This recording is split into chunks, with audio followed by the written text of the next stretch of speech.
1400 صحاب کے ساتھ حضور عمرے کے لیے تشریف لاتے ہیں. کفار مکہ کھڑے ہو گئے کہ ہم عمرہ نہیں کرنے دیں گے، لڑائی ہوگی.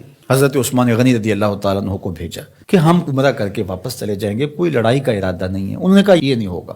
عثمان آپ آئے ہو تو طواف بیت اللہ کرنا چاہو تو کر سکتے ہو. کہا نہیں یہ تو نہیں ہو سکتا کہ حضور کے بغیر میں طواف کروں. خیر صلح حدیبیہ کا موقع آیا تو عروہ بن مسعود کی قیادت میں قریش مکہ نے مذاکرات کیے حضور علیہ السلام سے، تو ایک صلح نامہ طے پا گیا. اس کی شرائط میں سے ایک شرط یہ تھی کہ مکے سے اگر کوئی شخص بھاگ کر کے مدینہ المنورہ جائے تو اہل مدینہ اس کو پناہ نہیں دے سکیں گے. وہ ہمارا بگوڑا شخص ہوگا تو اس کو پناہ نہیں دے سکیں گے. اور اگر کوئی شخص مدینہ المنورہ سے مکہ واپس آنا چاہے تو اہل مکہ اس کو پناہ دینے کے مجاز ہوں گے. تو حضرت عمر رضی اللہ تعالیٰ عنہ اس شرط پر بہت پریشان ہوئے اور حضرت ابو بکر صدیق رضی اللہ تعالیٰ عنہ سے جا کے بات کی اور کہا کیا ہم حق پہ نہیں ہیں؟ کہا حق پہ ہیں.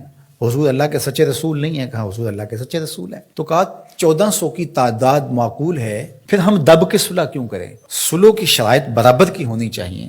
اگر کوئی ان کا بھاگ کر کے آ جائے ادھر سے تو وہ ہم پناہ دے سکیں، اور اگر ہمارا جائے تو وہ پناہ دے سکے، یا پھر وہ بھی نہ دے ہم بھی نہ دیں.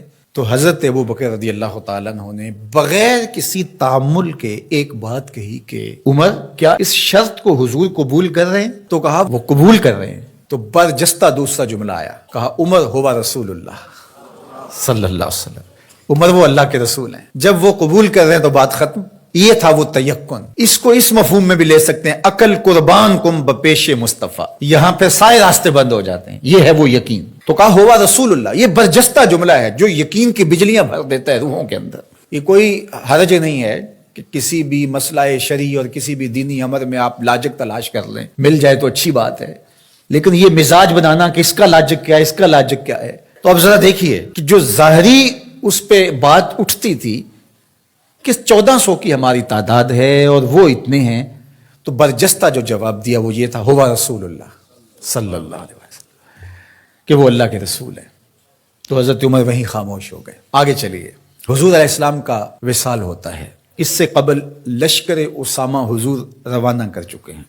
17-18 سال عمر تھی تو ان کی قیادت کے اندر حضور نے ایک لشکر تیار کیا. تو یہ لشکر بھی جرف کے مقام پہ پہنچا تھا کہ حضور کا وصال ہو گیا. خبر پہنچ گئی تو اب حضرت اسامہ کیسے بڑھ سکتے تھے، واپس آ گئے. تو تدفین کے بعد حضرت سیدنا ابو بکر صدیق رضی اللہ تعالی عنہ جو کہ خلیفہ بنا دیے گئے تھے، انہوں نے جو حکم جاری کیا وہ یہ تھا کہ اسامہ بن زید اپنے ہدف پہ دوبارہ روانہ ہوں. تو صحابہ نے کہا کہ بڑے بڑے جنگی ماہرین اس لشکر کے ساتھ ہیں، تو پیچھے سے اگر حملہ ہو گیا تو یہ نقصان کا سبب اور ذریعہ بن سکتا ہے. لہٰذا حکمت یہ ہے کہ اس لشکر کو ابھی کچھ دیر کے لیے روک لیا جائے. تو میں نے یقین کی بات سیدنا صدیق اکبر کے حوالے سے آپ کے سامنے رکھنا شروع کی ہے. تو سنیے کیا جواب آتا ہے.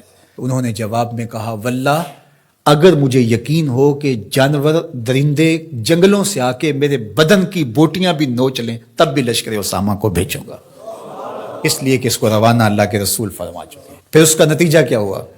جو قبائل پر تول رہے تھے حضور کے وصال کی وجہ سے، جن کے کچھ حوصلے بڑے تھے، انہوں نے سوچا ان کا کتنا سسٹم مضبوط ہے کہ یہ ان حالات کے اندر بھی لشکر کو روانہ کرنے کی پوزیشن میں ہے. اور جدھر لشکر گیا انہیں یہ خبر پہلے پہنچ گئی کہ حضور علیہ السلام کا وصال ہو گیا، لیکن انہوں نے سوچا کہ ان حالات کے اندر بھی لشکر حملہ آور ہو رہا ہے ہمارے اوپر، تو اس کا مطلب ہے یہ کتنے مضبوط ہو گئے ہوئے ہیں. تو لشکر بھی کامیاب اور بامراد مظفر ہو کر کے واپس پلٹا، اور کسی کو مدینہ المنورہ کی طرف میلی آنکھ سے نظر اٹھا کے دیکھنے کی ہمت بھی نہ پڑی. یہ سیدنا صدیق اکبر رضی اللہ تعالی عنہ کے یقین کا، اعتماد کا، بھروسے کا، اور حضور علیہ الصلوۃ والسلام کی ذات پر ان کا جو اذعان و یقین تھا اس کا نتیجہ تھا. تو یقین کی کائنات کا اگر کسی نے شہنشاہ دیکھنا ہے تو وہ ابو بکر صدیق رضی اللہ تعالی عنہ.